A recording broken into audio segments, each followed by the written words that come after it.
Hello, everybody, and welcome. Let me pay a few bills here and keep us from getting tickets. You're listening to a Dare Media Group and Mastiff Media radio station. From Dare Media Group, Radio X Gold, Radio X Country, 6RXM, Radio X Magic, and Dare Talk Radio. And from Mastiff Media, Yerg's Radio, Rainbow Radio, Right Talk Radio, Forward Radio, Mastiff Sports, and Shady News Radio. For more information, visit daremediagroup.com.au or mastiff.medias. You're tuned to the Sportcat show. The boss jock has entered the building. You are listening to the Sportcat show. That's right, ladies and gentlemen, boys and girls, children of all ages. You have the one, the only Sportcat. I am running a few minutes late, and if you want to guess why, it's Jurg's fault, but that's okay. We were arguing on his channel. Hello, Denise. Everybody, we are live on the tube. Come over to YouTube and find us. The Paranormal, 3 words, guys, and it is spelled with a Z, or just search out the Sportcat show. Hello, Brenda. We have a great chat. Some people are in here, and they're already arguing about me, so I love it. So hello, Harley. Welcome to the chat. I think I saw Chris in there. Hello, Chris. Welcome. And we probably got a few more people in here. I'm not sure. Oh, KG. Welcome, KG. I'm glad you're here. Wendell, glad you are here. We missed you the other day. So, all right. Let's see here. So, yeah, if I'm ever running a few minutes late, just blame Jurg's. So it's his fault. I blame him for everything. So, whoa, I don't know what button that was. All right, well, let's see here. It is currently 10 after the hour, 1:10 or 13:10 here in the United States.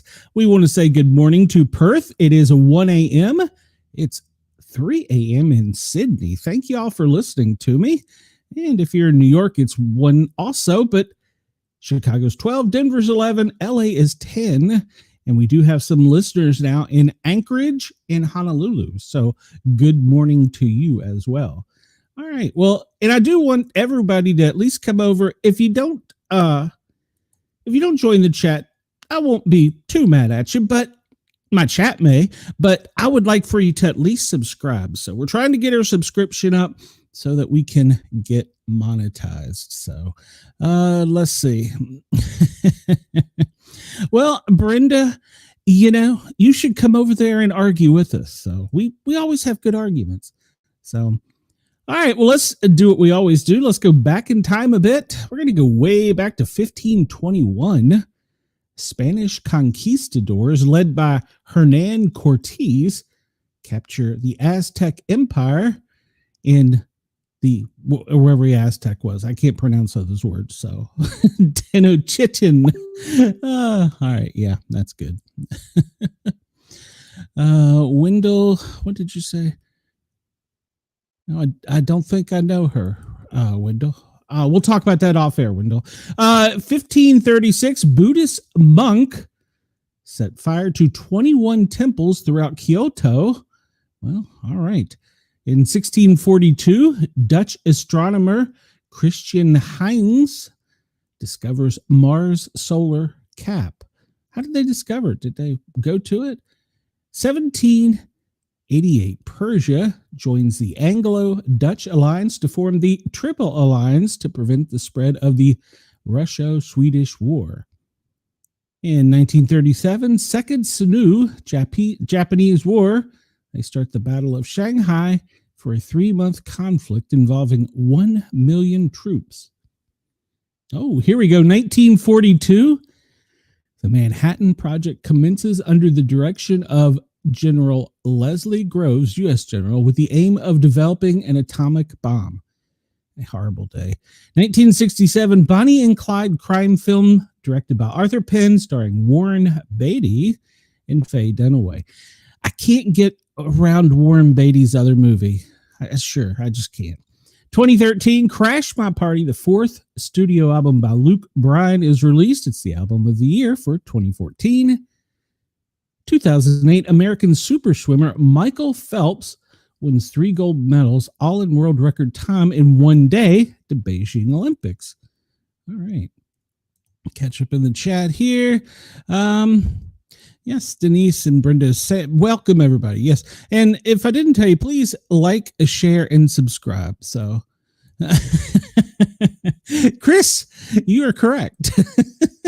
And if you were paying attention, I did concur. For those of us listening on the radio, Chris's comment is, Ross had to break the news that he is an asshole before he signed off, to which I agreed. So, Wendell, I don't know. I'll have to look. I'm not sure. That would probably be a better question for Brenda. She's more up on my stuff than I am. Apparently, she knows how to make people moderators, and I don't. So, who knew Brenda was more tech savvy than me? In 1792, King Louis the 16th of France is arrested for treason and declared an enemy of the people. Interesting.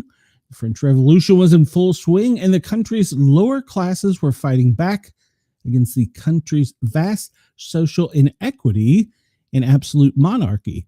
Louis and his wife, Queen Marie Antoinette, had been forced to flee Versailles and accept a new constitution that reduced them to mere figureheads with no power. She was arrested alongside Louis, and the French National Convention completely abolished the monarchy weeks later. In the end, she was executed by guillotine October 16th, 1793, 10 months after Louis had met the same fate.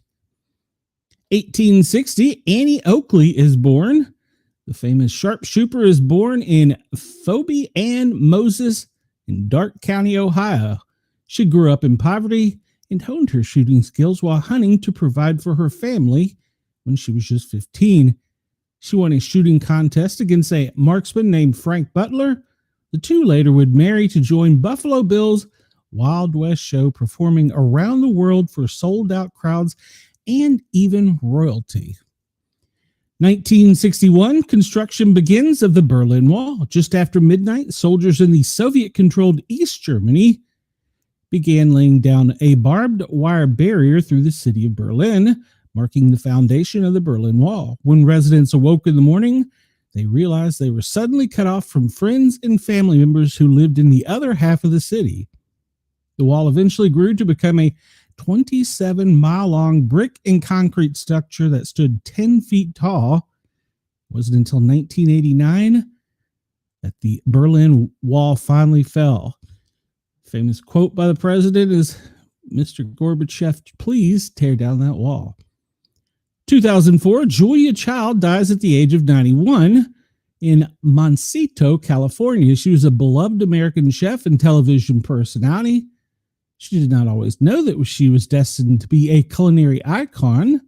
During World War II, she worked as a spy for the CIA. It was during this time that she uncovered her love for recipes and cooking while developing a shark repellent recipe for the CIA. After marrying her husband, Paul Child, they moved to France and attended Le Cordon Bleu, one of the most prestigious cooking schools in the world. Later, Child would write several cookbooks and host her own show. From then on, she became a household name. My mom actually had been accepted into that school, but she decided she wanted to stay with family. So, and nuclear bomb in Berlin both started on August 13th. Two bad ideas. Agreed. So, all right. Well, what is today? Well, today is, not that button, dumbass. Today is August 13th. It's National Prosciutto Day and Filet Mignon Day. Well, they don't have much. Let's see what birthdays are today. Well, we talked about Annie Oakley. Julius Freed, the co-founder of Orange Julius. Bert Lahr, an actor who played the Cowardly Lion and farm worker Zeke in The Wizard of Oz. William Birnbach, co-founder of the DDB Worldwide Ad Agency. James Benton Parson, the first black federal judge. And Don Ho, he's a Hawaiian pop singer. And let's see.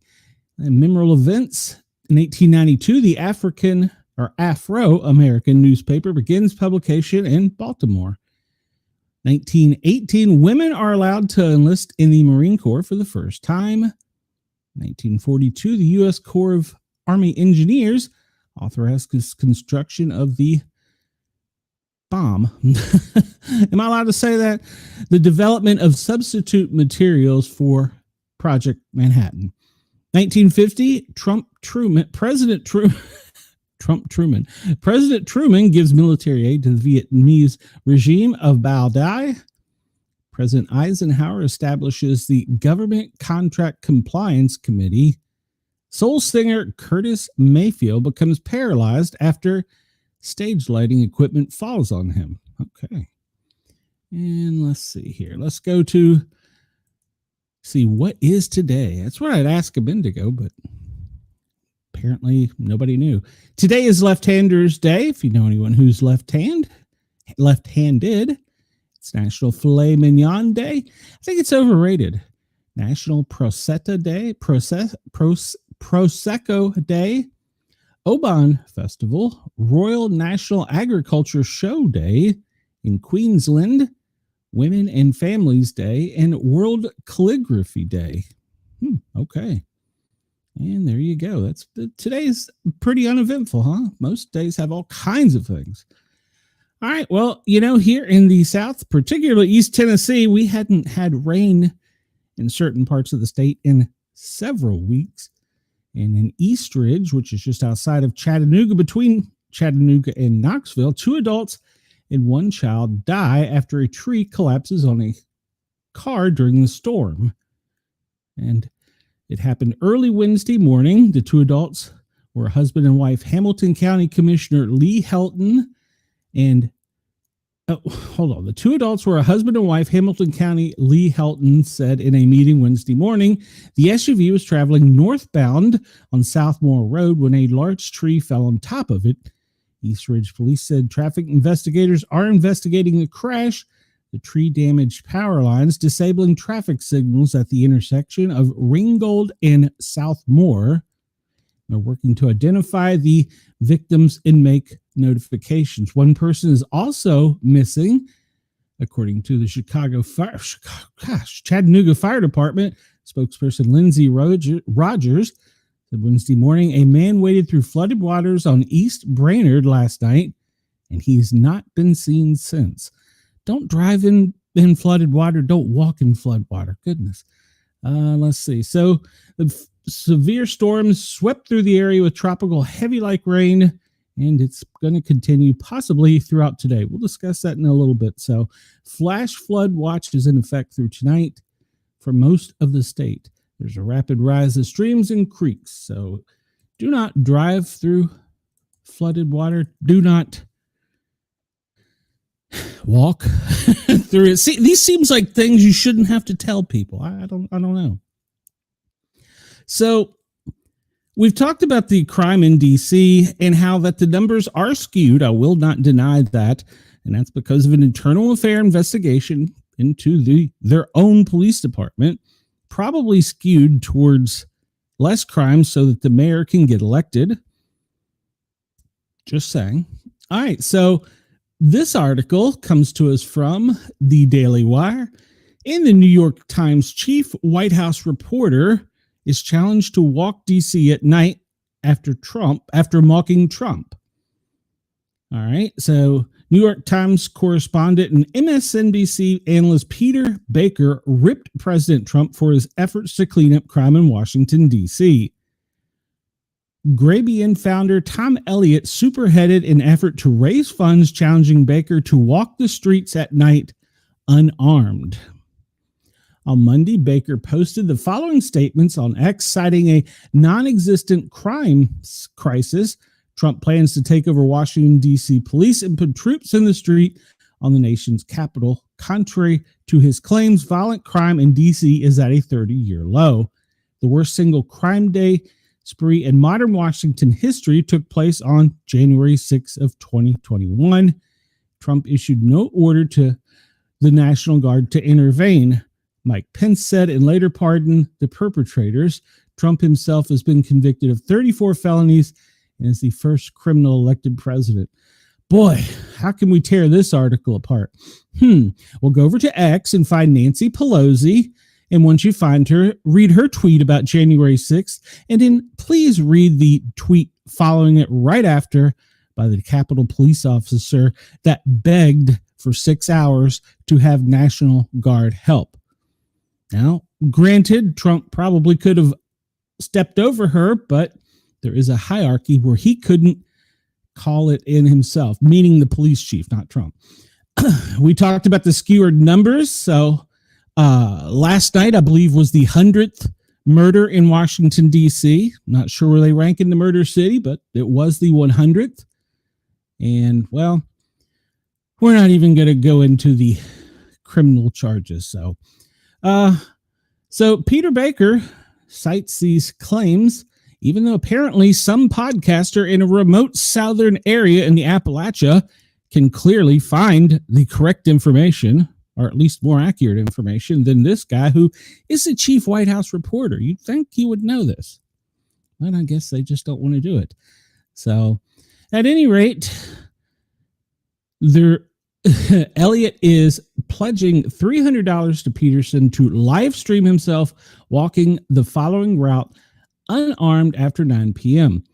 And if you know anything about it, this comes up through the Fort Washington side in PG County and goes all the way in through DC, straight down the city.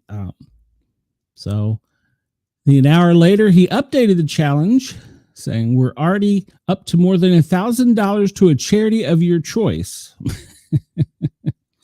We're inviting New York Times Peter Baker, who assured us the streets are safer than Disneyland, to take a scenic, unarmed stroll through the nation's capital after 9 p.m.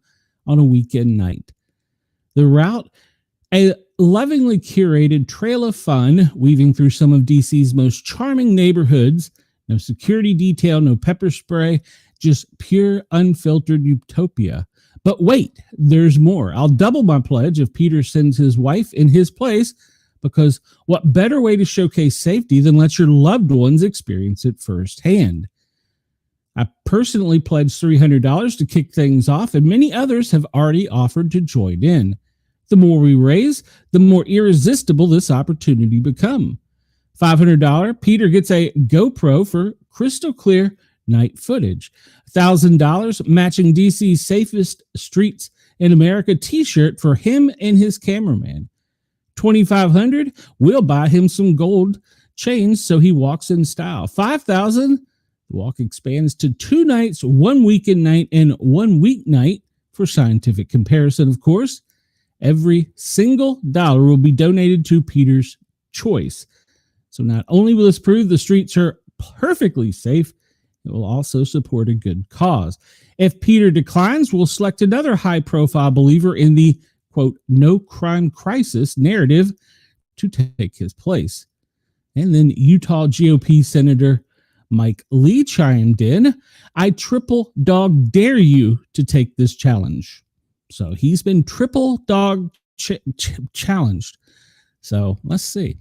All right. So I really am really disappointed that the chief White House correspondent can't bother to pull up articles from news sources within his own city and probably written by people sitting near him, citing internal affairs investigations into the Metropolitan DC police commanders changing and skewering the numbers so that their different districts that they command show lower crime.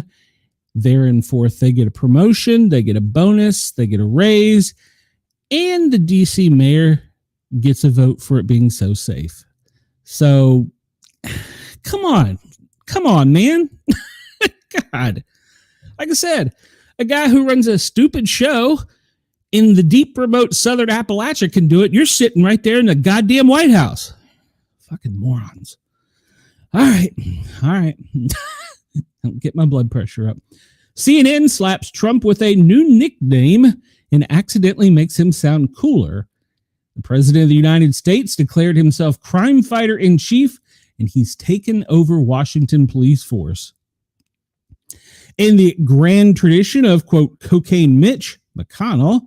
CNN Newsnight host Abby Phillips accidentally gave President Trump a new nickname that, if anything, will only make him sound cooler. She began a roundtable discussion with a reference to Trump's decision to invoke Section 740 of the Home Rule Act and deploy federal resources in Washington, D.C. in an effort to tackle the rampant violent crime that has been plaguing the city and putting visitors at risk. Donald Trump makes himself Batman, and the nation's capital is Gotham City. Well, let's get this right. America, what she's talking about. Donald Trump makes himself Batman, and the nation's capital is Gotham City. The president himself has declared himself crime fighter in chief, and he's taking over the Washington Metropolitan Police Force. It's a move that the D.C. mayor is calling unsettled and unprecedented. In immediate response from Trump voters, ways to embrace the nickname, they flood X with memes and comments referring to Trump as Batman. I voted for this, one man posted with an AI-generated image of Trump as Batman and Vice President J.D. Vance as Robin. I gotta say, Vance makes a better Robin than Trump makes a Batman. Maybe the sagging man boobs. I don't know. So... what other Gotham needs me to be? Another one chatted, including an image of Trump in the cape and cowl. Now that's a much better picture. So we call this stumbling upon truth. One quipped about her comment. Let's see here. There was another article I had here. Let's go. I'm going to skip ahead a little bit because I think I got this out of order. Brenda tells me to calm down. Don't tell me to calm down. It's my show, Brenda. I can get riled up if I want to. Just remind me at the top of the hour. All right. So DC police chief seemingly doesn't understand the chain of command. This comes to us from Off the Press. Washington, D.C. Metropolitan Police Chief Pamela Smith is facing backlash and mockery on social media after she appeared to not understand a question from the media about the department's chain of command amid President Donald Trump's recent federalization of the department. Her reply was, this is a quote, this is a question. Can you tell us what the chain of command is now? A reporter was heard asking Smith during a press conference Tuesday morning. She replied, and I quote, "What does that mean?" "Well, is it Pam Bondi speaking to the mayor, or is it you? How does this work?" the reporter continued.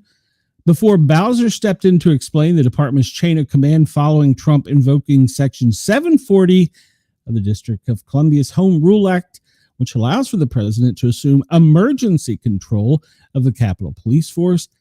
The exchange came amid Bowser's brief presser Tuesday morning following her meeting with attorney Pam Bondi. "Our organizational chart, how we do business, how we fund the police, none of that has changed," she explained, adding that Bondi is working as, quote, Trump's proxy under the federalization order, and that pair are in close communication. Police chief should know the chain of command. It's kind of her job. Just saying. It's kind of your job when you know the chain of command. When you get on a scene of an emergency incident, there's a chain of command. As a firefighter, I can't go running to the chief unless there's a dire emergency, of course, and go, "Chief, there's fire on the 3rd floor, Bravo section." I can't do that. I got to tell the incident commander who tells the chief. It's kind of the way it works. It's been that way for years. How do you not know your own chain of command? You're the friggin' chief. DEI. Okay. Harvard scientist urges NASA to send peace message to mysterious object. Well, this comes to us from the international news today. Scientists are urging the National Aeronautics and Space Administration to send a, quote, peace message to the mysterious space object named 31 Atlas, which is racing towards Earth. It's going at 36 miles a minute, by the way. The object was first discovered in July of 2025 and has been labeled as an alien UFO by Harvard physicist Dr. Avi Loeb. However, he isn't 100% sure of the origins, but to be on the safe side, he urged NASA to send a message to the interstellar object. He suggested that a radio message could be sent in hopes of detecting a response, but for now, the only way to reach it is a beam of light. Talking to the Daily Mail, the physicist said that he wanted to beam, "Hello, welcome to our neighborhood, peace." Loeb warns at the current speed that it is expected to reach closest to the sun on October 29th, 2025, and can reach Earth by December. Hey, well, that's Mrs. Sportcat's birthday. We're going to be invaded by aliens on Mrs. Sportcat's birthday. All right. That way I won't forget it this year, right? He also expressed a fear that in case it turns out to be an alien probe, it gives humanity only months to prepare for a possible encounter. Now, let me just stop here for a minute. I've listened and watched a lot of shows, so you guys and gals don't have to. And I can tell you that YouTube is already exploding with theories and weirdness. I pray we don't get to the point where we're standing out in the field naked, holding signs of peace. But I am worried for a lot of the channels I follow. A visitor to our backyard like 31 Atlas can easily enter our home planet Earth within a travel time of less than a few months. He acknowledged the dangers associated with beaming a light at the object. He said that any intelligent life aboard may see that as a threat. Contrary to his thoughts, more than 200 researchers have concluded that the 31 Atlas is a comet rather than an alien probe. We come in peace. Bow, weep, grano, weep, nitty bond. Oh, good Lord. Why do I keep hitting that button? Oh, yeah, Brenda, there's already a few that are just, yeah, it's messy. And you know what scares me about that is they get hundreds, thousands of views. They have 10,000 subscribers, and I can't get past 750. Come on, man, help a brother out. All right, so I also have a theory on this. And this wasn't necessarily my theory, but I concur with another YouTuber that this could be. So WTOP News reports, trying to avoid problems, D.C. Attorney General is lying in wait during federal takeover. D.C. Attorney General Brian Schwab said Tuesday night that his first instinct isn't to file a lawsuit in response to President Trump's federal takeover of the city police department, instead emphasizing it is watching to see who is running the day-to-day operations at the local agency. Schwab said that violent crime has been going down in D.C. since he was elected in 2023, and that Trump's comments about crime in the city are not consistent with facts on the ground here. Once again, look at the actual stats. Once they come out, because we don't have them now, Schwab's comments come as city leaders grapple on how to respond to the administration's decision to invoke the Home Rule Act. There are limited circumstances in which the law can be invoked, and there has been a special emergency, Schwab said. It's limited in duration, has to be for a federal purpose rather than a local policing reason. Running into court is not the first thing that we think about, he told WTOP. We have to seek judicial relief from a court. We will do so, but the most important thing is to try and see that the laws are complied with. At a press briefing, Carolyn Levitt said about 850 officers and agents were surged across the city. They made 23 arrests for things such as homicide, firearms, fair evasion, don't know what that means, lewd acts, stalking, possession of a high-capacity magazine, and driving under the influence of alcohol, or drugs, I guess, among other things. A White House official say they are not specifying what agency made which particular arrests, instead providing a list of participating agencies over the course of the operation. Meanwhile, Schwab said he is watching closely to see that our chief maintains control over the command and operations of MPD. Their own attorney knows the chain of command. On Monday, Mayor Bowser said the police chief remained in charge of the agency. The threat to take control of local policing at MPD is not going to make D.C. safer, he said. There are many things the president and Congress could do to help drive crime down if that's what they want to focus on doing. I hope that's what they will focus on doing, but a takeover is not one of them. Schwab's office mainly prosecutes juvenile crime, and the U.S. Attorney for D.C. prosecutes adults. Asked if he anticipates Monday's announcement would change the collaboration between the two offices, Schwab said it's a relationship where it requires the U.S. Attorney to be committed to a partnership with the district. And I see no reason to expect the U.S. Attorney's Office won't continue to do what we've been doing together for many years. All right, so my take on this is anytime Trump does something, the first thing they do is take him to court to try and get a judge to stop it. But if you notice in this particular incident, aside from the fact that they keep reporting fake news, the National Guard is on standby. And if they do come in, it's going to be behind the scenes. It's not going to be patrolling in Humvees with guards walking down the street. It's not the way it's going to work. And that's been well delineated. So if they always sue at the drop of a hat, why have they not done that on this? Well, perhaps because with midterms coming up, they can also take credit for a massive reduction in crime, for massive sweeping resolutions to city problems. They can say it happened on my watch. I worked with them. Reelect me. Just a thought. I don't know. Just a thought. So, and speaking of why he gets sued for stupid things, hold on, let me catch up here in the comments. Chris says, how do these, quote, experts know this thing is going to its highest maximum speed and couldn't just floor it and be here in seconds? It's a good point, Chris. It's a good point. 36 miles a minute. That's pretty damn quick.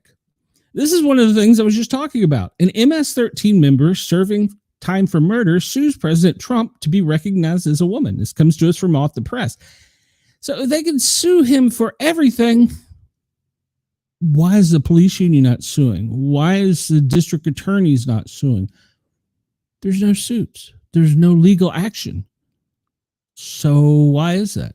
An MSNBC, pretty close. An MS-13 gang member currently serving time for murder is now demanding to be recognized as a woman and is suing the President of the United States to make that happen. According to a report published on Sunday, Oscar Contreras Aguilar was sentenced to serve 21 years in prison for the kidnapping murder of a 14-year-old. He has filed a lawsuit against both President Trump and the Bureau of Prisons, claiming that they have refused to recognize his gender identity. He was a known member of the Moral Salvatruch, I don't know, he's MS-13, a transnational criminal gang known for its ruthlessness and brutality. Under the alias Ativdo, I guess that's right, really don't care. He was arrested in 2017 in connections with the 2016 murder of 17-year-old Edgar Mendez, who is believed to be a rival gang member, and 14-year-old Sergio Tremolo, who Contreras Angola and other members of MS-13 believed was cooperating with law enforcement. So he shot a snitch. It was not until 2024, after filing a number of complaints alleging attempts on his life and other issues, that he took the name Fendi G Sky and claimed to identify as a female. He began filing complaints stating the trans-identifying prisoners were mistreated in comparison to others. Transgender women prisoners in men's prisons, he claimed, are often met with harsher, more degrading treatment than their cisgender counterparts. Prior to changing his identity, he claimed that fellow gang members had attempted to kill him on several occasions after discovering he had been acting as an informant. So he killed snitches, then he became one.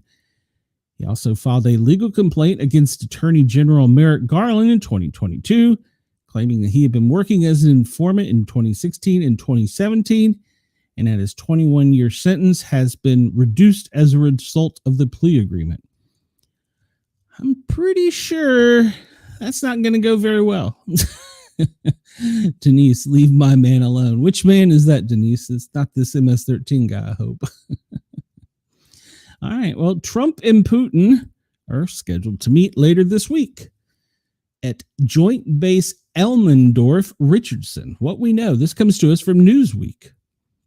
The U.S. military base in Alaska will host Friday's meeting between Vladimir Putin and President Donald Trump. The best location to meet the security requirements needed for the high-stakes summits, it has been reported. CNN first revealed the long-anticipated meeting would be held at Joint Base Elmendorf-Richardson in Anchorage, which is the largest military facility in Alaska, and it hosts thousands of military personnel and their families. Why it matters? Moscow has said it was a, quote, logical that Putin first visits the U.S. and the first visit in the U.S. in a decade should take place in Alaska, and Russian media have made much of the symbolic nature of the location, which we've discussed this before, was part of the Russian Empire until 1867.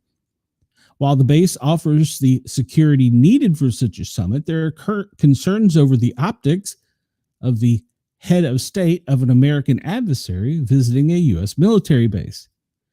Trump announced last week Alaska would host a summit on August 15th, just a few days from now, with Putin, the aim of making progress in ending the war in Ukraine.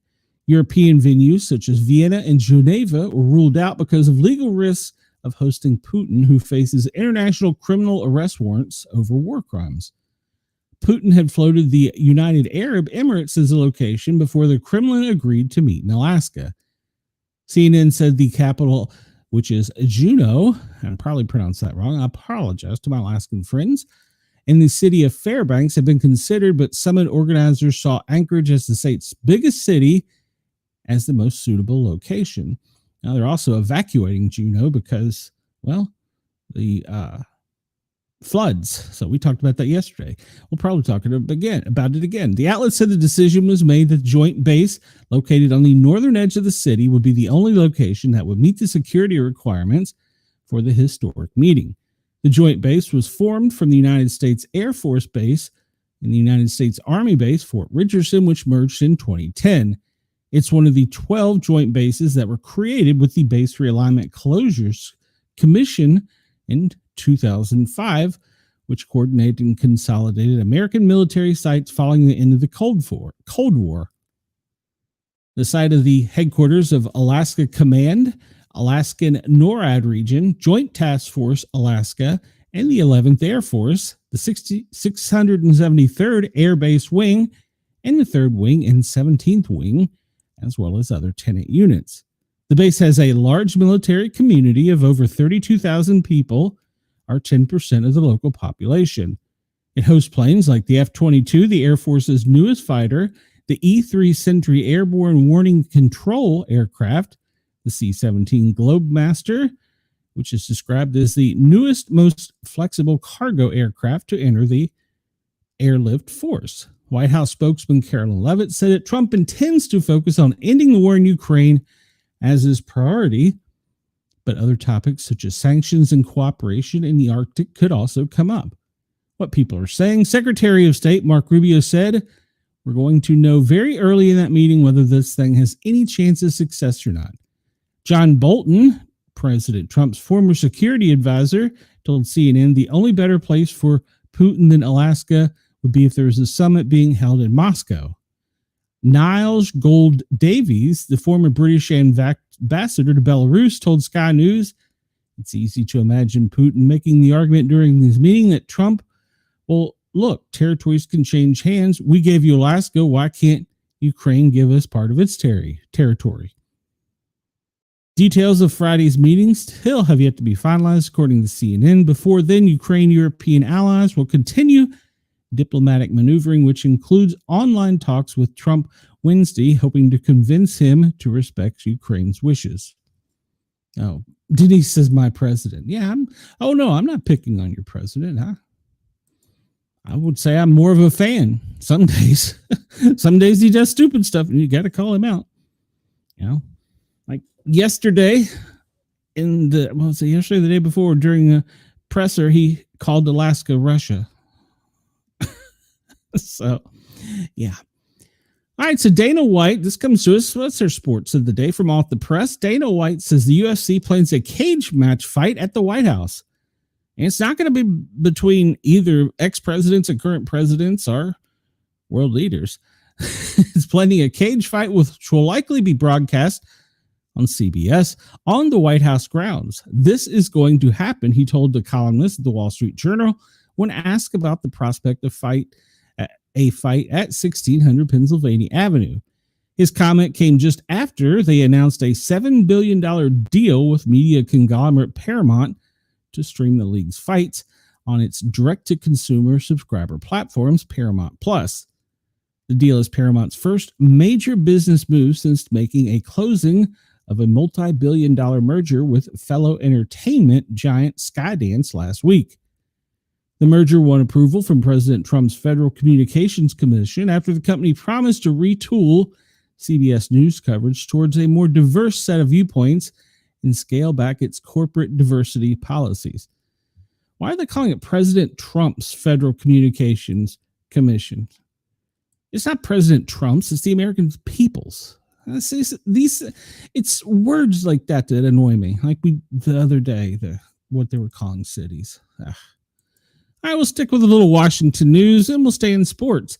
There's going to be a quarterback controversy in D.C. NFL quarterback gives the perfect response to a fan's mom who sent a flirty message. Washington Commanders quarterback Sam Hartman showed his appreciation for some support of the mother of a fan who couldn't help but profess her admiration for his looks. Hartman, the former Wake Forest and Notre Dame signal caller, is set to enter his second year in the NFL. The 26-year-old hasn't got much playing time, but still becomes something of a heartthrob in the eyes of the league's female fans, thanks to his long hair and beard. With the NFL in the middle of preseason, fans have been able to watch practices. One practice saw Hartman interact with a fan who asked the quarterback to send her mother a message. "Sam, would you mind saying hi to my mom, Susan? She thinks you're super hot," the woman asked him. With a smile, he replied, "Susan, I don't discriminate from age, but I appreciate your support." So he is apparently going to be a heartthrob. Oh, no, not you off the what? Denise? No, not you. Oh, gotcha. I thought, never mind. Sorry. Yeah, he is a bit of a heartthrob, I guess, if you're into that type of thing, but I'm not, but that's okay. I really would like that jersey though. That's kind of cool. Yes, you all will find out that I'm a Commanders fan. Hartman had a strong college career, being named the All-ACC twice in his career and passed for over 15,500 yards with 134 touchdowns across the 6 years. After going undrafted, he eventually inked a deal with the Commanders. He has not yet taken a snap in an NFL game in the regular season, but he did get some time with Washington in the preseason. He completed 9 out of 19 for 64 with one interception in the horrible loss of 48-18 to the New England Patriots. It wasn't a strong case to make Hartman, who is battling Marcus Mariota and Josh Joshin for a backup spot on the roster behind Jaden Daniels. The next game is August 18th against the Cincinnati Bengals. And I will try and be seeing it. All right. One last story before we get to our normal stuff. Hey, I may be on time today. This comes to us from 95.5 WSB out of Atlanta, News Talking Radio. Turns out Americans aren't great at identifying which personal decisions contribute most to climate change. Okay. A study recently published by the National Academy of Sciences found that when asked to rank actions such as swapping a car that uses gasoline for electric, carpooling, or reducing food waste, participants weren't very accurate when assessing how much those actions contributed to climate change, which is caused mostly by the release of greenhouse gases that happen when fuels like gasoline, oil, and coal are burned. People overassigned the impact to actually pretty low actions such as recycling and underestimate the actual carbon impact of behaviors much more carbon intensive like flying or eating a meal, according to a report from the co-author and the professor of the environmental social services at Stanford. The top 3 individual actions that can help the climate include avoiding plane flights, check, choosing not to get a dog. What? I'm a sport cat and I don't approve of that. And using renewable energy. While also the three that participates underestimated the most, Meanwhile, the lowest impact actions were changing to more efficient appliances and swapping out light bulbs, recycling, and using less energy on washing clothes. Those were 3 of the top 4 overestimated actions in the report. There's many reasons people are getting it wrong. Marketing focuses on recycling and using energy efficient light bulbs. That's on why flights are dog adoptions. That's why flights are dog adoptions are relatively bad for the climate. So participants were more likely to give those actions more weight. Well, how the human brain is wired. You see the bottle recycled, that's visible, whereas carbon emissions, that's invisible to the human eye. So that's why they don't associate emissions with flying, said Jiang Zhou, who teaches psychology and sustainability at the University of British Columbia. He added, it's easier to bring actions to mind that we do more often. Recycling is almost always a daily action, whereas flying is less frequent. It is less discussed. And she said, as a result, people give higher psychological weight to recycling.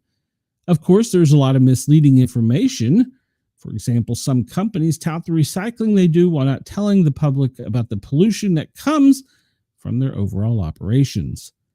There's been a lot of deliberate confusion out there to support policies that are really out of date, said Brenda Uzworski, a climate scientologist at the University of Concerned Scientists, a nonprofit.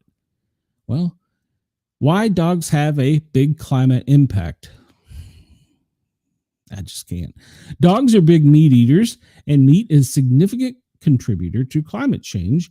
That is because many of the farm animals will become food, release methane, a greenhouse gas that contributes to climate change.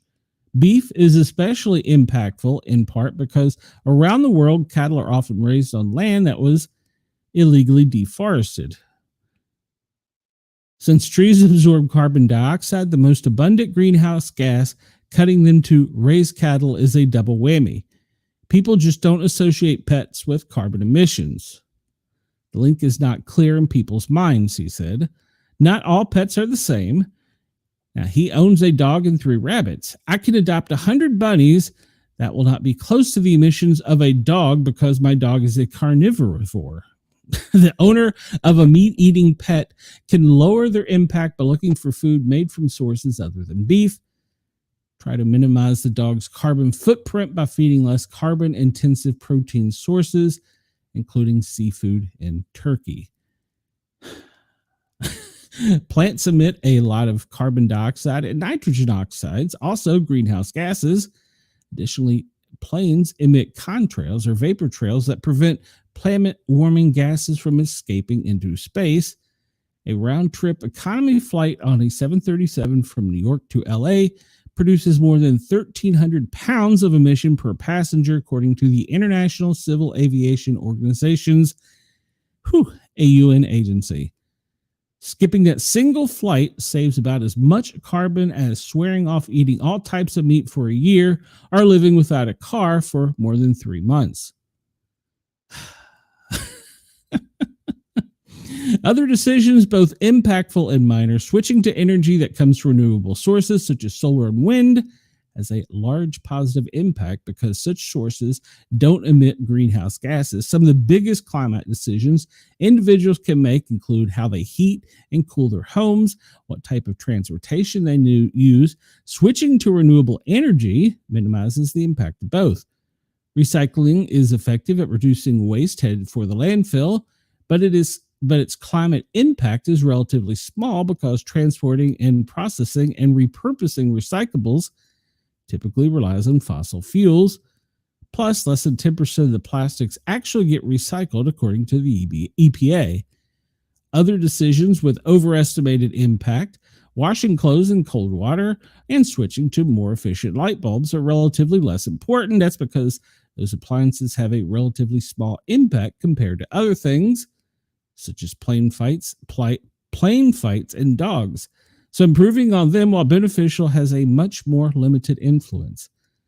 The best way to combat human tendency to miscalculate climate-based decision is more readily available information, and to make accurate in their estimations would have been 10 or 20 years ago because it's easier to learn. The study backs up the hypothesis after participants finished ranking across. The researchers connected their mistakes and they changed with actions said they'd take to help the planet. People do learn from these interventions.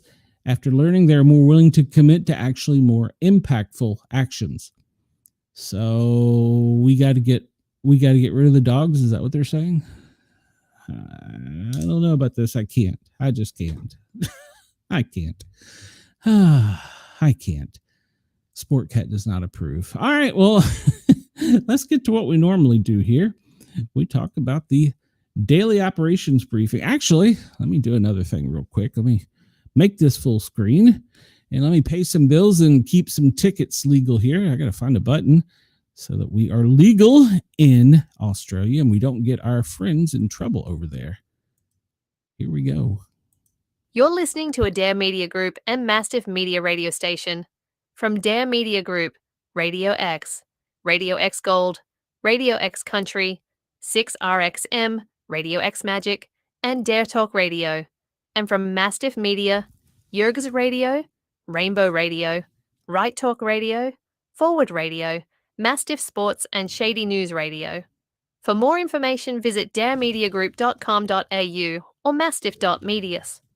You're tuned to the Sportcat Show. There you go. All right, let's catch up in comments. Oh, hold on a minute. Let's go back here. Hartman isn't playing with Jay. With Jaden Daniels. No, he isn't. No, he isn't at all. There's not a chance. But if Jaden Daniels gets them ahead, he may come in. And Chris says, I'm not listening to this bullshit anti-dog propaganda. Right? And this is coming from a cat. Brenda says, mess with me and my dog FAFO. Chris says, I thought this article was stupid at the start. It gets surprisingly worse as it continues. The writer could conserve energy by turning off their computer and not typing this nonsense. And you know, Chris, one thing that none of them have mentioned is the effect on AI, because AI is requiring such a power drain on the system and the amount of water to cool the computers. And nobody's talking about that. It's funny. We like AI. We got to keep it. Oh, I don't like dogs. We got to get rid of them. All right. So the daily operations briefing, this is from FEMA as presented to the president every morning at 8:30 a.m. And this is the publicly released one that doesn't have the secret squirrel stuff. You know, I got to really wonder, does the president read these every day? Or is there some intern that reads it? All right, so current things they are operating and monitoring. Well, the Glacier Lake outburst flood in Juneau. We talked about that one. We'll talk about it here in a minute. Heavy rain flash flooding in the southern Appalachians. Check. We got lots of rain. Finally, critical fire weather in Idaho. Severe thunderstorms in South Dakota and Nebraska. And, well, we're talking about Aaron out in the Atlantic with not one, but two, and according to some news sources, 3 disturbances right behind it. Bing, bang, boom. And the Central Pacific, we're worrying about post-tropical cyclone Henriette. There are no new declarations. That will probably change in the next 48 hours, and no events they are monitoring. The Glacier Lake outburst flood in Juneau. Well, Mendenhall Lake level gauges, along with webcam images from Suicide Basin and water level data within the basin, indicate that it's releasing water into the Mendenhall Lake, and it's at a major flood stage. A crest is expected Wednesday afternoon near record levels between 16.3 and 16.8 feet. Flood warnings remain in effect for Mendenhall Lake and River through Thursday, according to the National Weather Service. So we know that they're already starting to evacuate the area. Search and rescue is going to be sent in, and they're saying that there's limited fire department search and rescue swiftwater capability. The needs are currently food, hydration, and shelter. There's only one shelter open currently with 0 occupants. And with the health and medical dialysis facilities have already been evacuated. The wastewater treatment plant, which services 38,000 customers, is potentially going to be affected. Failure could lead to raw sewage into the river. And the Alaska Energy and Light, does not have a plan to shut off power unless there is a breach. For the communications, the PSAP Public Safety Answering Point is being routed, and 911 employees may be impacted. And at this time, there is limited local and state hazmat capability to any large-scale release. It could require the EPA or Coast Guard for containment assistance. So the state and local response, City and Borough of Juneau has recommended that residents in the 17-foot lake level inundation zone evacuate. Flood barriers have been installed throughout the valley. And the FEMA response, they're deploying teams to Anchorage. They're staging management teams and deploying other teams. They'll be arriving August 15th. They're going to locate them in various areas. Multi-agencies are monitoring and preparations are ongoing. So what that means is they're probably contacting, I would say in that part of the country, they're going to look at swiftwater teams from Seattle, probably Los Angeles, Portland, and they'll probably move them up. But once again, you have to get permission from the governor. So if this doesn't happen on a minute's notice, it's not really their fault. They have to be requested. There is a chain of command. So Tropical Storm Erin is in the Atlantic, and we know she's a pain in the ass, but she's coming. She's 1,400 miles east of the northern Leeward Islands. She's moving west at 20 miles an hour. That changed yesterday. She was moving northwest. She has sustained winds of 45 miles an hour, and the tropical force winds go out over 60 miles. She's grown. She's strengthening, and forecast is to begin today, and Erin will likely become a hurricane by late Thursday or early Friday. And we'll look at her path here in a bit. So the tropical outlook, the western Pacific, looks pretty good. Central and eastern Pacific, Henriette's out there, but she's just kind of fading away, going to be doing nothing. She's slowing down. She's now at 45 miles an hour, and the eye extends out 60 miles an hour. So it's going to slow down and turn northward and then probably dissipate by the end of the week. And so there will be no more public advisories on her. In the Atlantic, we still got Tropical Storm Erin. We're going to talk about Disturbance 1. Some development of the system is possible after it emerges across the southwest Gulf beginning on Thursday. We're just going to jump over to the Pacific. Disturbance 2 is a few hundred miles southeast of Nova Scotia, and chances are diminishing. That's because it's moving into colder waters. So the national weather forecast, we talked about this yesterday. South Dakota, get your rain hats on, get your boots on, keep your NOAA weather radio nearby because you're going to get hammered. The potential for severe storms and tornadic activity are possible. And here in the Appalachia Valley, from Georgia through West Virginia, Southwest Virginia, you can anticipate more heavy rain, and there is going to be flash flooding.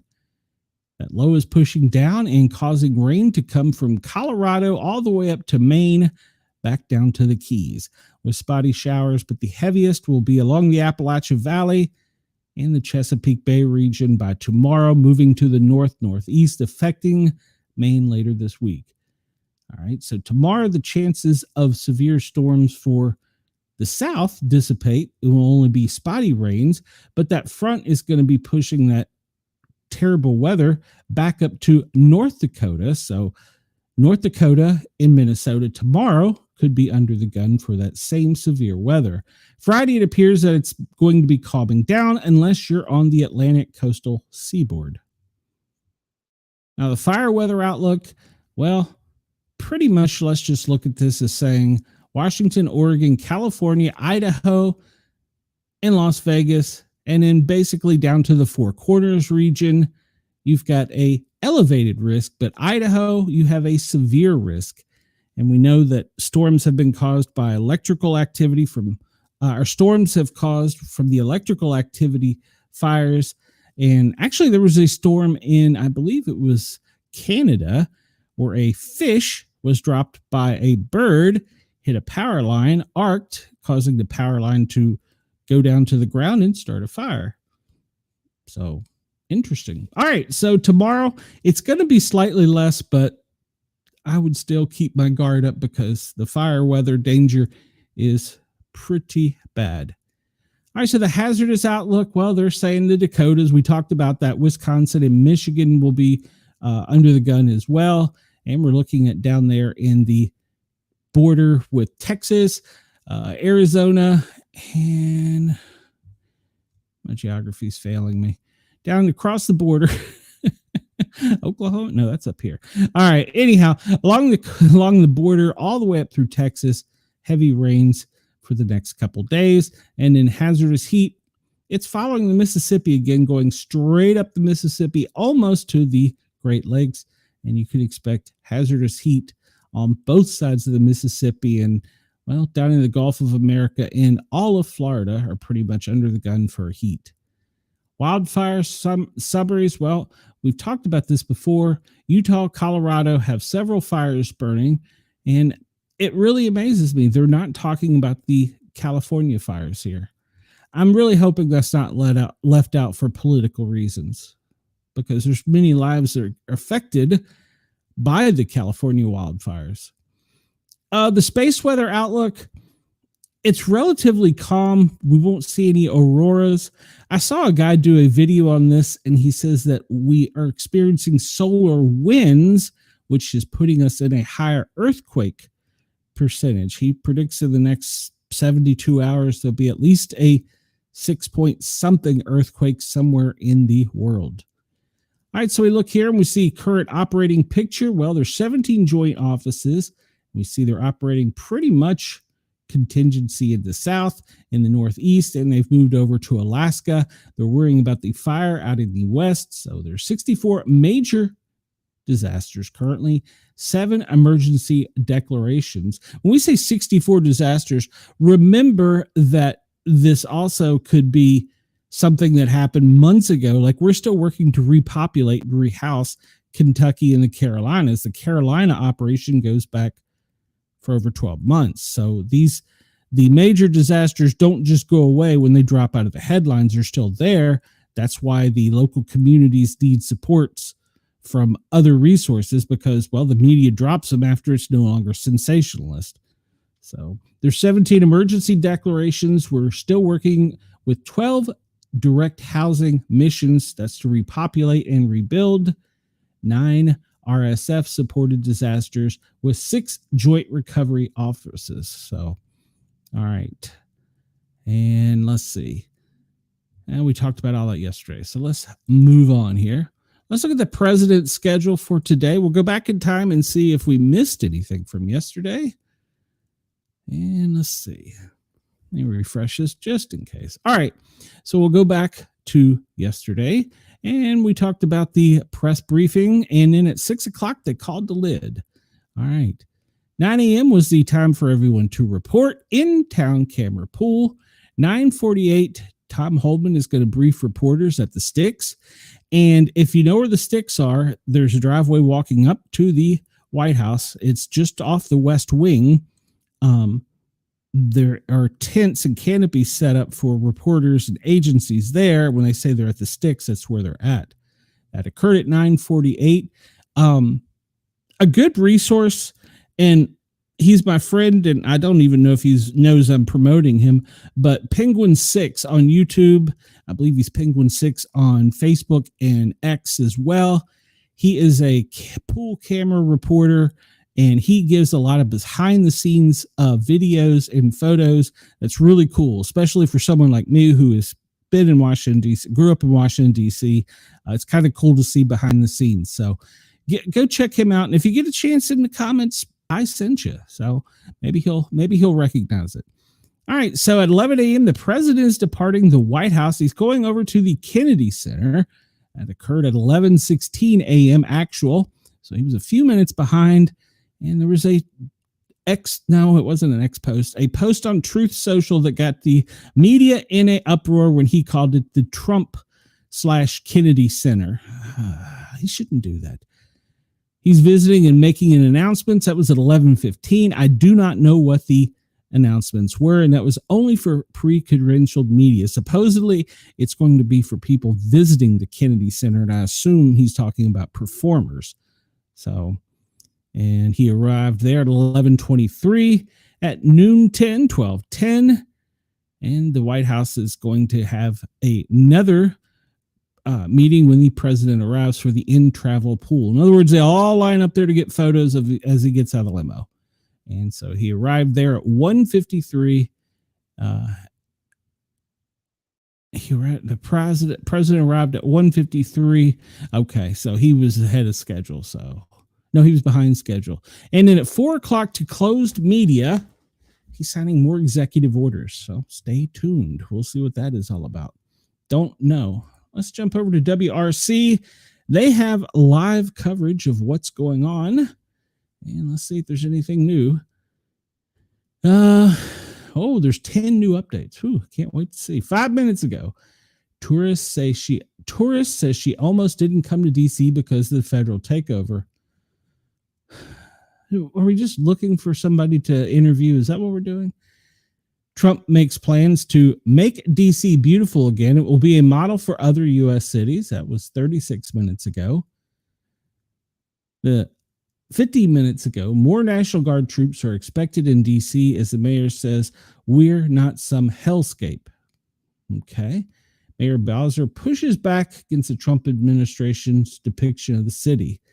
Tonight, we will see a significantly higher National Guard presence on the ground in the district.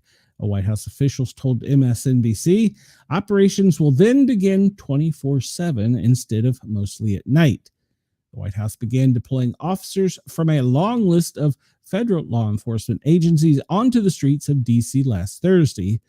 Federal law enforcement officers and agents have made a total of 103 arrests. There's no crime, but in 24 hours, they've arrested 103 people, but there's no crime.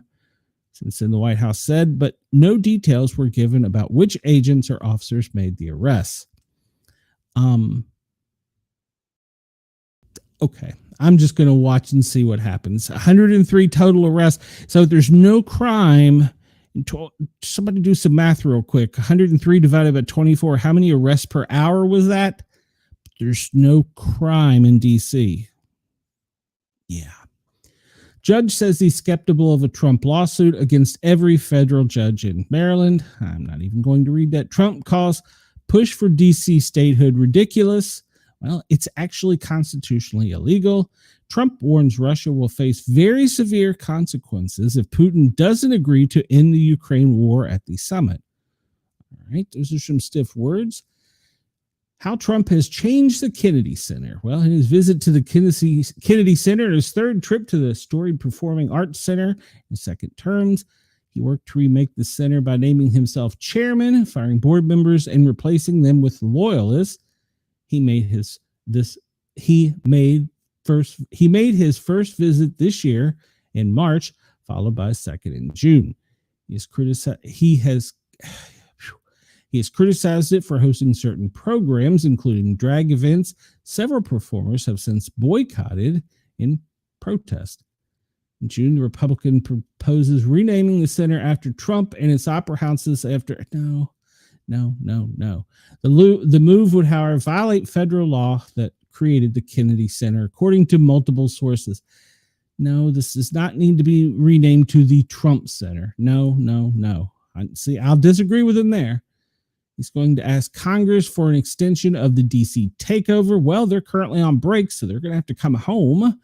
He told reporters at the Kennedy Center he's going to submit a crime bill to Congress and will ask lawmakers to approve an extension for his administration's federalization of the D.C. police to address crime. We're going to need a crime bill that we're going to be putting in, and it's going to be pertaining initially to D.C. We're going to be asking for extensions on that, long-term extensions, because you can't have 30 days. His emergency powers to take control of D.C. last for only 30 days. Any extensions must be approved by Congress. Trump's border czar says president's authority never expires. What? Tom Holman was asked about the Trump's takeover of the District Columbia Police Department and any concern that criminals who go into hiding could return after the end of the 30 days. Well, Congress would have to approve any extension, which he's apparently asking for. But Holman said at the White House that the president's authority is never over. Not sure what he means by that. He needs to qualify that. Holman often says this when talking about his immigration crackdown at the U.S.-Mexican border. The president is going to do what he has to do to make this country safe again in every city in this nation. Okay, I'm good with that. Trump announces George Strait, and Stallone, I assume it's Kiss for the Kennedy Center honors, and said he will host the award show. Why? President Trump on Wednesday named country music star George Strait, Rocky, Sylvester Stallone, and singer Gloria Gaynor among the first batch of Kennedy Center honor nominees under his leadership as the center's chairman. He also said he would host the awards program. Doesn't he have enough to do as president? Just asking. The remaining two honorees are the rock band Kiss and actor-singer Michael Crawford. Asked how involved he was in the nomination process, he told reporters 98% in the selection process, adding that he turned down plenty. They were too, quote, woke. Trump avoided the Kennedy Center Honors Awards program during his first term after he said the artist would not attend out of protest. This year, the Republican president has taken over the Kennedy Center's as new chairman and fired the board of trustees, which he has replaced with his loyalists. They've said that already. Let's see. They're all headed towards Alaska. And Zelensky says he told Trump and European allies that Putin is bluffing. 3 hours ago, the U.S. national debt reaches $37 trillion. My question about this is they keep bragging about how much we've made on tariffs. Is that not going to that? Where is that money from tariffs going? We're making money on tariffs. It should be going to pay that down. And BLS, which is probably Bureau of Labor and Statistics, emails obtained by the Associated Press under the Freedom of Information Act. Trump fired Commissioner Erica Mickenfarter, suggested an agency with why little of corrupt partisanship had claimed what he called the report phony and rigged. Okay, he calls for integrity. He's invoking Trump's evolving rhetoric on Putin and Zelensky. You can read all this. It goes back in the timeline. And judges hearing arguments to halt alligator Alcatraz over environmental concerns. Yes, they're concerned that the alligators are being hurt. European leaders speak with Zelensky and Trump ahead of his summit. And let's see, we already knew that. And we already know it's going to be taking place in Anchorage. So there you go. We're caught up from WRC, even though somewhat biased. But all right, let me catch up on comments here. Let's see here. Going back, says Chris says the writer should add birds and fish is harmful to the environment for causing fires. There you go, Chris. And we know I just drew a total brain cramp. I just had another reason that they should call for something, but alligators. They're harming the alligators down in Florida. So why is some random woman's opinion considered news? Agreed, Chris. Agreed. But then again, people say that I'm pontificating and I'm just a bloated bag of hot air, which I'm not really arguing I am, but you know. All right, so the national briefing, we've really already covered that. So we're going to move on from that to keep going with time. We talked about the tornado outlook, slight risk in South Dakota. I would take it serious, though, because over the past couple of days, it's shown us that these storms can be somewhat rocky, and high winds are expected in the Dakotas today and along the East Coast, pretty much from the Delmarva region all the way up through Nova Scotia and back in the Dakotas where we've already talked about. And in hail today, well, the chances of hail in South Dakota are not very high, but I would not rule them out. Let's look at a current weather radar. Well, if it will load and see what it is. Wait for it to load here. There we go. This comes to us from GEMA, but it is probably one of the better ones I've found so far. If anybody has a better one or wants to suggest one, please come over and find our group on Facebook. We have the Sportcat Daily Gazette group, where I encourage listeners and readers to come over and submit articles and just interact with all of the chat people, because all my chat is usually pretty active in that. So, all right, we'll zoom in on the South first. Well, they have the special weather statement and the heat advisory. That's from Baton Rouge up to Memphis and back over to Texas. So watch out for that. We see the flood watches and warnings have already started from, northeast Alabama, northeast Georgia, central and east middle Tennessee, up to southwest Virginia, and that's all pretty much along the Appalachia Trail from West Virginia down, because of these storms that are going to be moving through the area, and they will be picking up. We talked about that for later today. Those same storms are going to be going to the northeast, and if you're up in the Jersey, New York area, you can anticipate, even actually Philly, DC, you can anticipate some heavy storms later today. So keep your NOAA weather radios on. And we've talked about air quality. Well, New York, New England, New Jersey, there's some air quality concerns. And that's because of the smoke coming out of the fires in Canada. We'll talk about that in a bit. There's also, and I've seen this on several groups, they're talking about that these fires contain different type of carcinogens in them. You need to remember that smoke is a byproduct of expressed energy, and if it's a dirty fire, it doesn't burn clean, and that's what the darker smoke is, and it has particulates of what is burning because it didn't burn clean. A clean burning fire destroys everything. There's very few of those. Usually they're man-made, but there's very few of those. So it's dirty fire. What it's not burning during the release of energy is going up into the air and outward, and it contains particles, from large particles you can see to minute ones that you cannot see.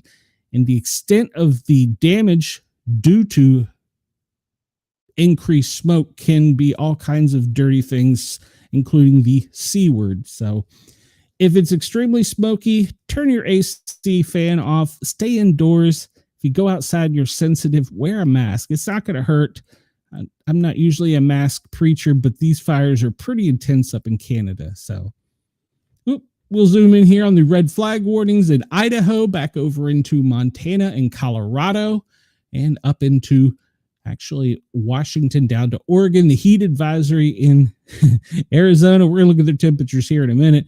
And extreme heat down in Southern California, extending back through the New Mexico border.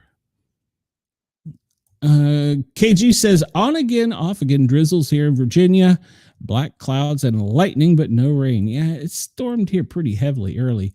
We'll zoom in on Alaska because, well, now we're kind of concerned about it because of ongoing events. Let's see the hydrologic outlook up there, and that's probably because of the melting glaciers and also by the heavy rains.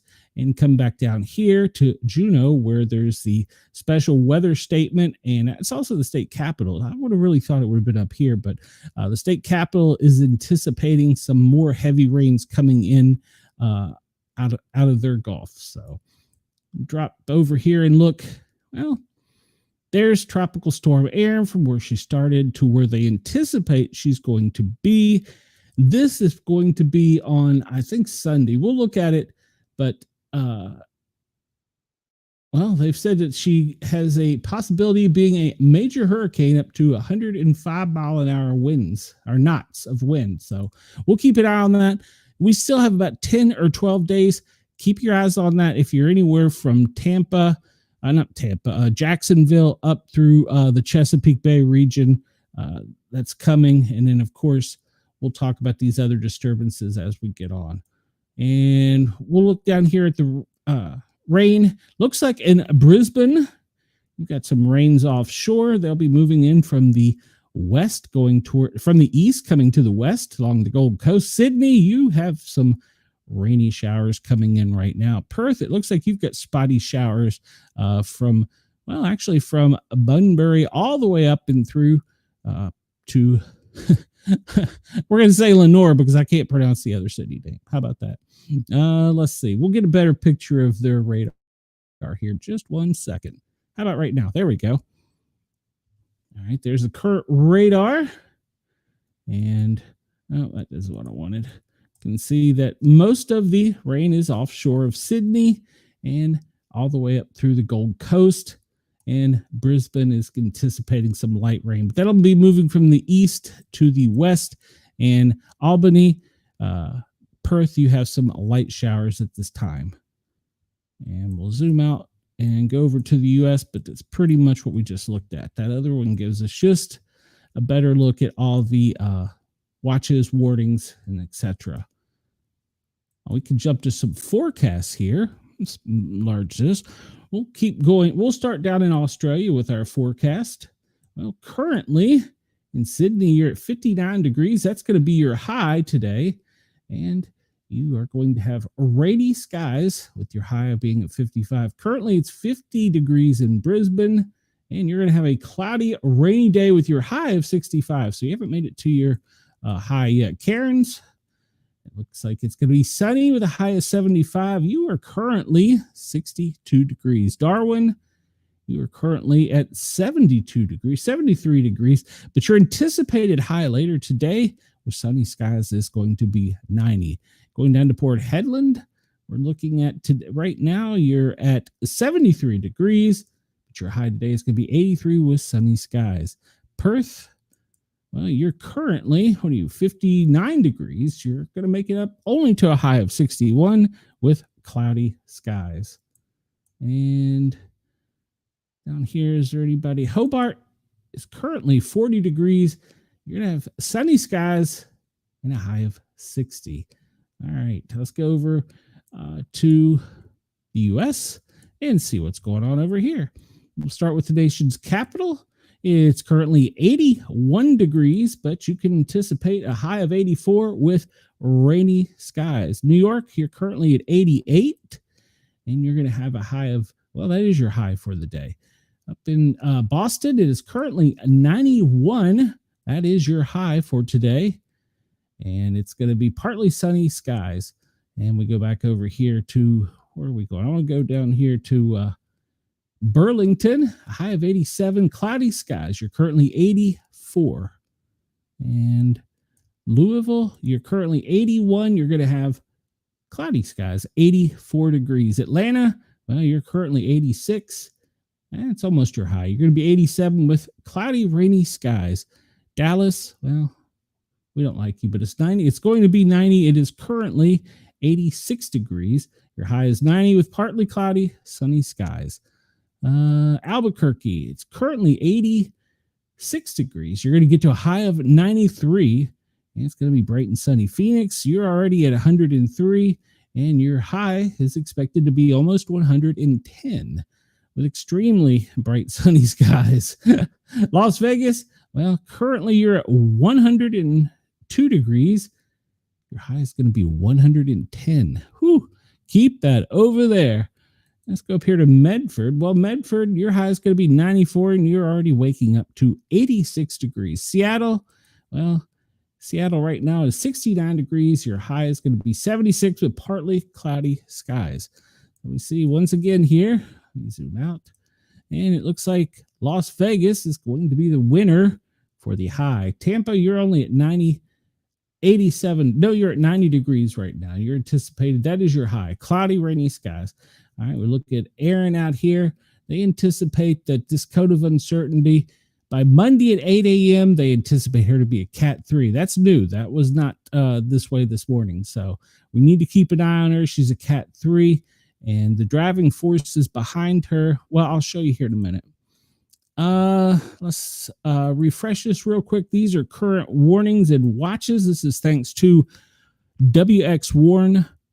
You can go check them out. Special weather statement in New York and severe thunderstorms in Mississippi. Puerto Rico, you have a flood advisory. And there's our test message for Maryland. I need to homework that and find out why they do that so often. Georgia, South Carolina, well, you've already got your heat advisory. Special weather statement for North Carolina. It's probably going to be for the heavy rains. And let's see, gale warnings pretty much across all of the mid-Atlantic coast up and through the Chesapeake. And the heat advisories for Florida, Georgia, flooding later today. Texas special weather statement has to do probably the heat.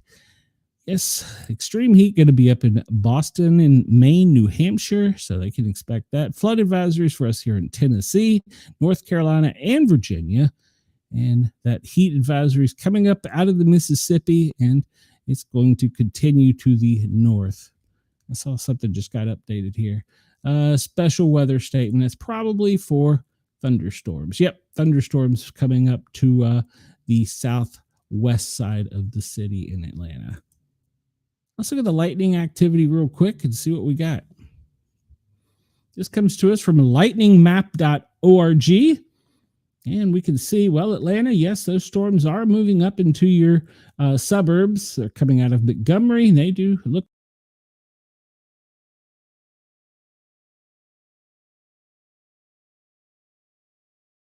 Columbia. Whoa.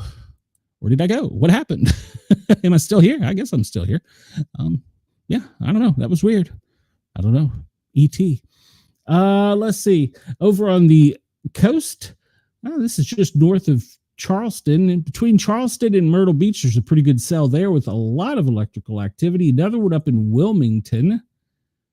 And Richmond, you're getting hammered at the moment. In Virginia, back over in West Virginia and Pennsylvania, you're getting hammered.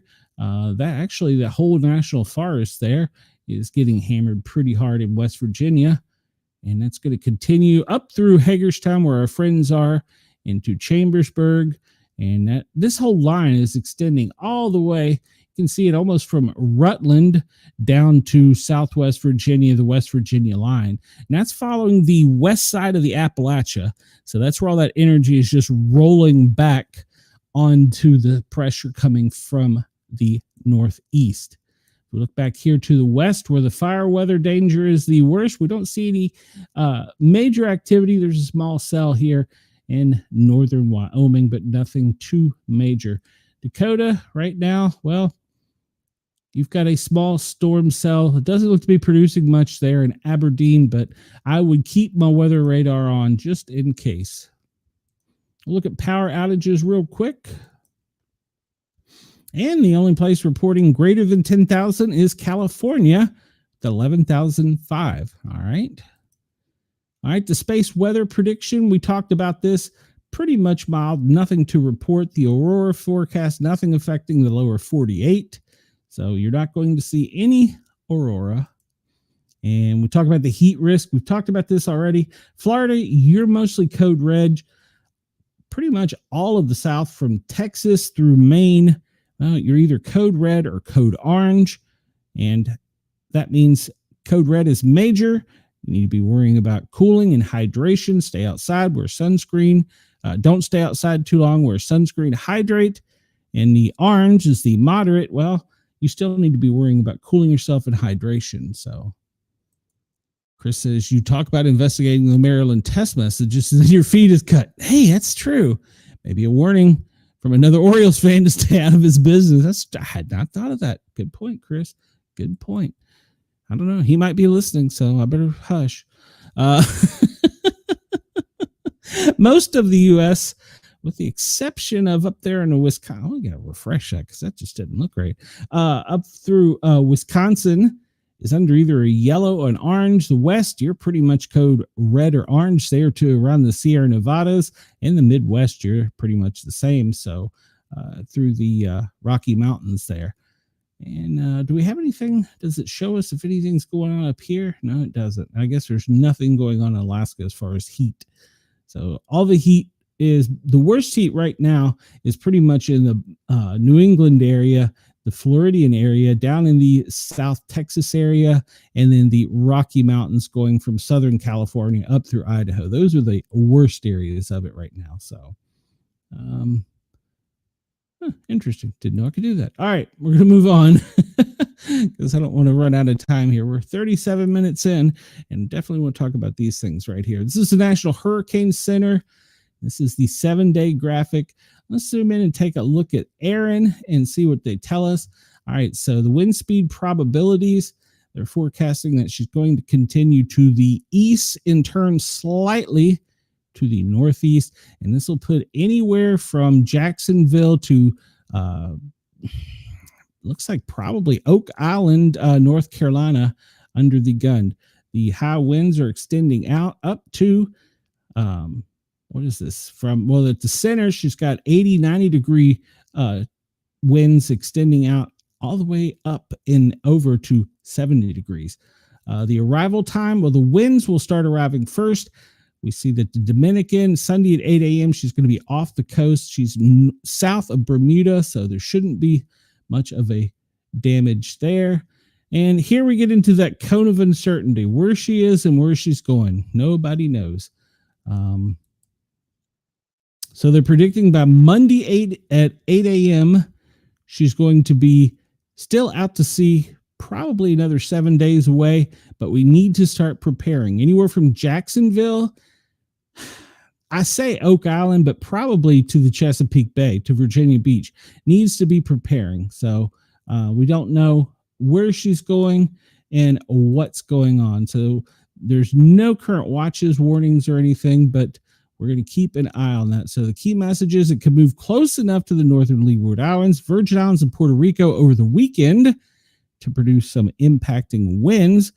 The magnitude of those impacts is still unknown, and interest should continue to monitor the storm.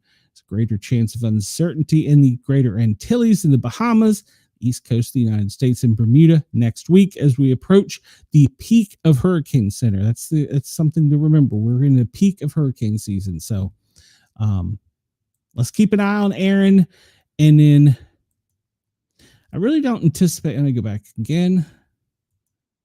Where am I going? Come on. Going back. Okay. I don't anticipate this is going to do much, but we'll take a look at it. I'll try and take a look at it. All right. Well, it's only giving me that. So they're talking about the tropical depression down in the Gulf of America that's going to move to the southwest. It's probably going to cross over Mexico, the Yucatan Peninsula. It may become organized, but right now chances are pretty low for it. Less than 10%. It depends on where it crosses and if it crosses. So there's another disturbance back up here that's pretty much diminished. And there's two more waves coming off of Africa that we'll be talking about. So, all right. So here we see, here is where it was. And this is where they predict her to be Monday at 8 a.m.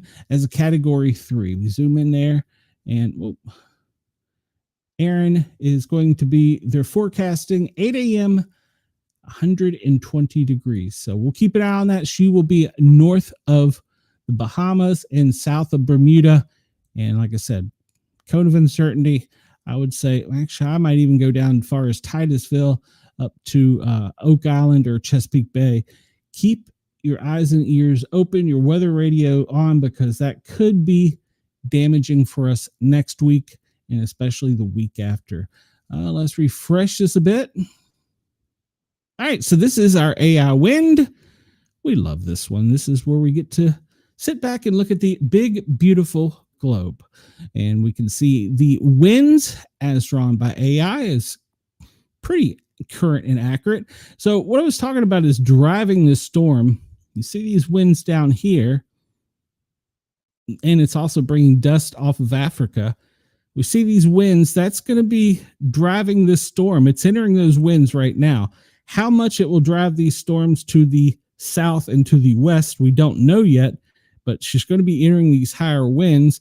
But these disturbances up here are going to be moving down over the next couple days, and by next week should be off of the coast of the Atlantic, and that could push her further to the south, or it could push her, depending upon timing, further to the northeast out of our harm's way. But they're anticipating that's going to push it further to the south, which will keep that cone of uncertainty pretty much from the Florida coast all the way up to Oak Island down through there.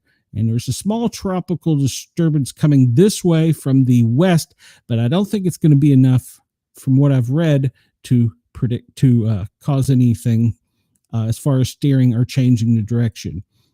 And we'll see here in a bit that the dust coming off of the coast of Africa is helping to keep the speed down. But once she crosses through these winds, this is going to be cooler winds because the dust is not allowing it to heat up and be icy. It's causing it to be more icy. Once it crosses over there, when it gets out into these warmer waters in the Atlantic, that's when she's going to get into where's she going and then how strong. They're already calling for her to be a Cat 3 if she continues on her current path by Monday morning. So keep your eyes, ears, weather radio on. Down in Australia, let's zoom in and see what you got down there. Ooh, looks like it's going to be a windy day on the south into the west side of the island, on the northeast side. And, well, the tip up there, it doesn't look like it's going to be too bad. Nice and calm, windy day, except for the south in the west side. I'm sorry, the west side of the continent. West side of the continent in the southern section. It's going to be kind of windy. The rest doesn't look too bad for you. All right. We go next to, there are no tsunami warnings, threats, or watches. That's always good news. Look at the dangerous air conditions real quick before we run out of time here. And I'm going to have to refresh this because it's gone bonkers. Chris, it was that test message. That's what it was. It got me. So, all right. We see the worst current air quality right now up over Lake Superior, Wisconsin, pretty much from Canada coming on down through Fargo, down into Madison, Wisconsin, even further down into Springfield in Illinois, code yellow. And we see here Cincinnati. Well, we know you're a dirty city to the east of you, code yellow. Up along the coast, New York, obviously in Philadelphia, code yellow. Get up into Boston and you follow the east side of the Appalachia. They're going to have some code yellow conditions, even extending over to the west slightly, but that's going to be further down over the Adirondacks, closer to Syracuse. And up in New England, all of Maine and Boston, code yellow, code orange currently. Here in the deep south, we look fairly clear. Go back over to the west, and it's spotty from Las Vegas to San Diego to Tucson. And you were code yellow. Seattle, you have a code yellow for today. Salt Lake City to your east, all the way over to the Four Corners. Denver, Salt Lake, code yellow. Santa Fe, you'll probably be code yellow as the air moves through during the day. So keep that in mind if you're outdoors. Let's look at the fires real quick. And we see, what do we see? Well, we see Canada is burning still. And all that is burning. So we still have the fires out in Colorado that are burning, and Arizona, LA, San Diego. I just don't understand why those aren't on the FEMA report. Up in Seattle, then you have the fires back over here where that code red fire danger is. They have some fires already burning. And then you get over into Idaho. Well, there are already some fires there, and it's a code red day. Let's take a look at the smoke. All the fires, with the exception of, no, actually, this will be too, the Backbone Fire, are west of the Mississippi. So west of the Mississippi is where all the fires are. You see how it's, this is a good example right here. All right, you see, I zoom in, it goes away. Zoom out. All right. So you see how from Milwaukee through New Orleans, all these little red dots are. Well, what that is radar or satellite indicated fires. And this is due to those storms and the heat to the following the Mississippi from the lakes all the way down to the Gulf. Remember, just because there's a red dot there does not mean it's a fire. It just means that it was indicated by satellite or someone called it in. All right, this is the smoke. It takes this one a second to draw. I want to take a good close look at this because we are concerned about the air quality conditions from this fire. We are concerned about them because it should be drawing. I thought I hit F5. Oh, here we hit it again. There we go. See what happens. Boom. There we go. All right. So I want to talk about this a little bit more today because a lot of podcasters are making a pretty big deal out of it. Not that they shouldn't, but these fires are burning pretty much from Alaska down to the American border with Canada. And then we have the fires over to the west in Washington. And of course, obviously, California, Colorado, Arizona. But these fires are producing an intense amount of smoke. It's dirty smoke. And that means it's got particulates. And so it's moving through the air. You may not always be able to see it, but if you can smell it, it's in the air. And we know just by the jet stream and by the radar where the smoke is going and indicated. So St. Louis up to St. Louis, up to Lake Superior, over through Nova Scotia, down to the DMV district, Maryland, Virginia. You all need to be really concerned if you're outside. If you're in that area and you're outside and you can smell smoke, extended exposure to heavy smoke conditions can cause illnesses. And if you're predisposed to any type of asthma or anything like that, like I have a friend that's in Colorado, they've had to put actual filters in their daughter's room because the smoke is too great coming in. They actually live to the west of Denver, coming in through the AC unit. So they've had to put air filters in their room, and their daughter at night on CPAP with a mask that's filtered twice because of her really bad allergies and asthma. So she is predispositioned to it, though, and the smoke particles are heavier where she lives. But I don't want anybody to take it too lightly. But I don't want anybody freaking out going, oh, I smell smoke, I'm going to get cancer. It doesn't work that way. I just want you to know that there are particulates in the air and that they can be dangerous with long exposure. So keep that in mind. If you're outside, it's smoky, you can always go in or put on a mask and check your air conditioning vents. All right, we're going to do the air quality alert real quick. We talked about this coming off of Africa. It's always fascinating. We see how this is being pushed to the south, and this is where Erin is right now. She's sitting in that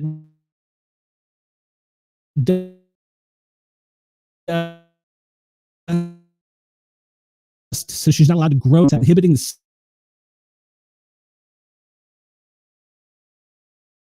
to severe icy, or it's causing more icy conditions and not allowing the warm water that she needs to grow. But when she gets out here, it's game on. So, and we see, if you zoom in, we talk about where these winds are coming down up here. It's way up here actually at the moment. When this comes down and how this comes down, it depends on where she's going to be driven by these winds and these winds next week. So that's what we want to pay attention to when she gets just to the south of Hamilton, Bermuda, when she gets into that warm water and where these winds are driving her. I want to keep an eye on that.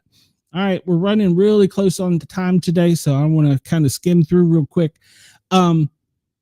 Total seismic activity for today is moderate. There are some prognosticators calling for a more severe 6-point-something earthquake. It's probably, we don't want to rule it out, but probably somewhere off the coast of Russia or the Alaskan islands. But there's also, we got to remember, the South American plates are very active as well. Wouldn't rule out, because even over the Carolinas, they had several small earthquakes over the past couple of days. Let's take a look and see real quick. Volcanic activity, code orange for the Great Sitkin volcano. The Spur is a code yellow, and Kilauea is also a code orange. So those are the three right now that are elevated to keep an eye on. And if we look real quick, this is, I pulled up this earthquake map. It's a little better because of the colors. Purple is the most recent. We see the most recent appears to be down here in greater Los Angeles, and it was a 2.3. But the people who are predicting it are calling for it to be over here off the coast of Russia or off the Alaskan coast. We see there was another one here. Or was that Pakistan? Western Turkey, a 1.6 was the most recent. So, and then let's see, we have this one down here in Indonesia, 3.8. And in Indonesia, another one at 3.6. All right, so let's move on real quick. This is the disaster map. Let's see what the 23 new notifications are. Thunderstorms, heat, and thunderstorms, air quality. Yeah, we've covered most of this. Greece, there's severe wildfires. Wasn't aware of that. And flooding in Alabama and Tennessee. Obviously, we knew about that. Wildfires in Spain. All right, I didn't know about that. So we'll zoom out and take a look here. This is the disaster alert map. You can go find this at disasteralert.org, and it'll show you all of these, and you can get more in-depth information. Like, for instance, looking at Erin, they're talking about where she could be and what scale she's going to be. Once again, breaking news, she's been predicted to be up to a 3 by Monday morning once she crosses out of that dust. So zooming in on America, we see here in the south, wind conditions in the air. Maine, over on the West Coast, the worst damages are the wind and, of course, fire and some heat in Southern California, and then up into Seattle, British Columbia. You've got to worry about the wildfires and the air quality. Back over to Australia, your main concerns at the moment are the wildfires in the western section, and then they're going to be growing in the northern territory as well. And then we have high winds down in the Western Australia area, extending over to Victoria Harbor and Melbourne. Then we're going to have frost. Okay. Frost in Melbourne overnight due to extreme temperatures. Wasn't aware of that one. All right, there we go. And in frost in Barrie, South Australia. Okay, so there'll be frosty conditions overnight. All right, we just got a couple minutes left. Let's see. And we don't really have time for this one.